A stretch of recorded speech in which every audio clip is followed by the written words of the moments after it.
বদর মুকাম জামে মসজিদ 1751 খ্রিস্টাব্দে প্রতিষ্ঠিত হয় এবং এ পর্যন্ত চলে আসছে। এই মসজিদটি দক্ষিণ পূর্ব এশিয়ার জন্য ধরতে গেলে একটি অনেক প্রাচীনতম একটি মসজিদ, যে মসজিদের অনেক সুনাম রয়েছে। এখানে দূর দূরান্ত থেকে অনেক মুসল্লিরা এখানে নামাজ পড়তে আসেন।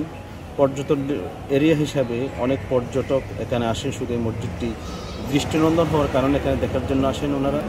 এই মসজিদে মুসল্লিদের সেবার জন্য প্রায় 15-20 জন মতো কর্মচারী রয়েছে। তারা সর্বদা মুসল্লিদের সুবিধা অসুবিধা তারা পাশে থাকেন এবং সর্বত্র পরিষ্কার পরিচ্ছন্ন একটি মসজিদ।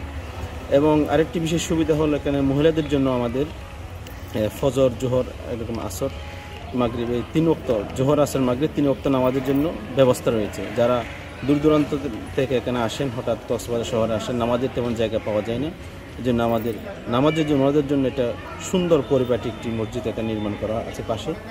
এটাও এসি সম্পূর্ণ কারুকার্য একটি মসজিদ। এবং এখানের যারা পরিচালনা কমিটির মধ্যে রয়েছেন ওনারা অনেক দিন থেকে এটি পারিবারিক সূত্রে এটা পরিচালনা করে আসছেন এবং সেই সূত্রে বর্তমানে রফিকুল হুদা চৌধুরী এখানে সভাপতি এবং হান্নান সাউদ সাধারণ সম্পাদক হিসাবে ওনাদের তত্ত্বাবধানে খুব দক্ষভাবে এটা পরিচালিত হচ্ছে। আমাদের প্রত্যেকটি সেক্টর এখানে পরিচালনা কমিটির পক্ষ থেকে লোক রয়েছে এবং এটি বর্তমানে একটি কমপ্লেক্স আকার ধারণ করেছে। এটার তত্ত্বাবধান আমরা প্রত্যন্ত অঞ্চলে বিভিন্ন মসজিদের মধ্যে আমরা সাহায্য সহযোগিতা করে থাকি। এখান থেকে বিভিন্ন মসজিদের অনেক কনস্ট্রাকশন কাজের মধ্যে আমরা সহযোগিতা করি এবং এরকম যে সমস্ত মসজিদে দেখা যাচ্ছে তাদের কার্পেটের প্রয়োজন, এরকম দরজা জানালা এরকম মেরামত করতে পারতেছে না, ওনাদেরকে আমরা মসজিদের মাধ্যমে ফান্ড থেকে আমরা সেখানে সাহায্য সহযোগিতা করে থাকি। 50 সালের দিকের কথা, যখন এখানে খুব বেশি মানুষজনের আনাগোনা ছিল না। এখানে ছিল পাহাড় পর্বত এলাকা, পাহাড়ের চূড়ায় চূড়ায় মগ, মুরং উপজাতীয় মানুষেরা বসবাস ছিল। সে সময়ে মহান আল্লাহর বলি, আধ্যাত্মিক সাধক জনাব বদর শাহ রহমতুল্লাহি আলাই চট্টগ্রাম হতে নৌপথে এসে এখানে কস্তুরাঘাট এলাকায় ওঠেন। এখানে তখন একটা পাহাড়ি পর্বত এলাকা ছিল। তখন এখানে এসে উনি এখানে একটি খানাকা তৈরি করেন। প্রায় 20 একর পর্যন্ত এলাকা এখানে পাহাড় জায়গা উনি আবাদ করেছেন। আবাদ করে একটা এখানে খানাকা তৈরি করেছেন, বর্তমান মসজিদের স্থলে আর কি। তখন এখানে তিনি দীর্ঘদিন অবস্থান করে এখানে পাহাড়ের চূড়ায় চূড়ায় যারা মরুং ছিল, মুসলিম ছিল, তাদের কাছে ইসলামের বাণী, ইসলামের দাওয়াত পৌঁছায়, তাদেরকে ইসলামের আলোতে আলোকিত করে। সে সুবাদে এখানে অনেক দিন থাকার পর আবার ওনার একজন শীর্ষ ফকির মোহাম্মদ শাহকে এখানে রেখে উনি আবার টেন্নাপ হয়ে মায়ানমারে চলে যান, ওই বদর শাহ রহমতুল্লাহ আলাই। সেই ওনার আল্লাহর অলির এই যে সুনজর এখানে আছে, উনি এখানে নেই, ওখানে মায়ানমারে গিয়ে ওনার মূল আমরা শুনেছি ওনার মূল মাজার বা খবরস্থান হচ্ছে ওই মায়ানমার একটা নাকি বড় বদনকম জামা মসজিদ বলছে ওখানে।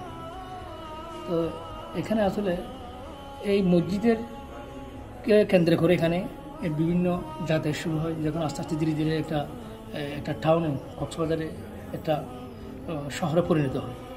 এই শহর থেকে এখানে লোকাল আস্তে আস্তে বৃদ্ধি পায়। এই ছোট্ট খানাখা এটা এখানে মসজিদে পরিণত করেন।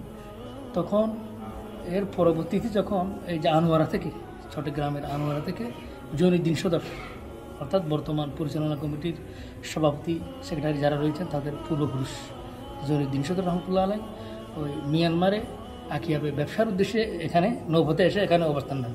তখন ওই ফকির মোহাম্মদ শাহ, বদর শাহ রহমতুল্লাহ আলাই মুরিদ যিনি ছিলেন, ওর শীর্ষ, ওনার সাথে পরিচয় হয়। তখন এখানে অবস্থান করার পর ওনার সাথে এখানে উনি দিনদার ছিলেন জৈনুদ্দিন সদর রহমতুল্লাহ আলাই। তো ওনাকে আবার ওই যে ফকির মোহাম্মদ শাহ ওনাকে এই 20 একর জায়গা থেকে প্রায় 16 একর জায়গা ওনাকে লাখেরাজ দান করে দিয়েছেন। দান করে দিয়ে উনি অন্যত্র চলে গেছেন আর কি। তখন থেকেই এই জৈনুদ্দিন সদর রহমতুল্লাহ আলাইয়ের যিনি ছিলেন ওনার পূর্ব ওয়ারিসরা এই মসজিদের তত্ত্বাবধান করাচ্ছেন, পরিচালনা করাচ্ছেন। এই যাবৎকালে বর্তমানে রফিকুল হুদা চৌধুরী এবং আব্দুল হান্নান সাউ সভাপতি সেক্রেটারির দায়িত্ব পালন করে যাচ্ছেন। এবং যারা এখানে রয়েছেন তারা বিজ্ঞ ও শিক্ষিত তরুণ রুচিবোধ সম্পন্ন লোকেরাই এখানে আলহামদুলিল্লাহ কমিটিতে রয়েছেন বর্তমান, তারা সুন্দরভাবে এই মসজিদটি পরিচালনা করাচ্ছেন।